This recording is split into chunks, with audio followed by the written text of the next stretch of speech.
మిత్రులు గంగ్ల కమలాకర్ గారికి నా సూచన, ఈ ఒక్క విషయంలోనన్నా వాళ్ళ ఒత్తిడికి లొంగకు. ఏమైనా మంచి షెడ్ ఉంటే నేను చూసుకుంటా, నువ్వేం వాళ్ళకి భయపడకు మిత్రమా. మంచి షెడ్ ఏమన్నా ఉంటే నేనున్నా, మనం పాత మిత్రులమే కదా, నీకు గెలవందేముంది.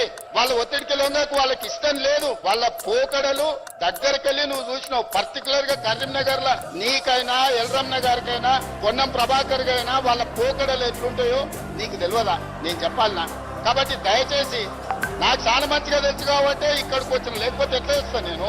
ఇక నా గురించి కాదు చర్చ. దయచేసి నేను అందరికీ నా విజ్ఞప్తి ఒకటి, ఇది ఒక మంచి ఉద్దేశంతో తీసుకొచ్చిన బిల్లులు. అందుకోసమని రాజకీయ వివాదాలకు తావు లేకుండా, మీరు ఆరోపణలు చేయకుండా మీరు సూచన చేయండి తప్పకుండా. అధ్యక్ష, అది కల్వకుంట్ల కాదు అధ్యక్ష, కలవకుండా ఉంచడం అన్నమాట. ఎవ్వరు కలవకుండా ఉండాలి. బీసీలు ఓసీలు కలవద్దు, ఎస్సీలు ఎస్టీలు కలవద్దు, మైనారిటీలు హిందువులు కలవద్దు.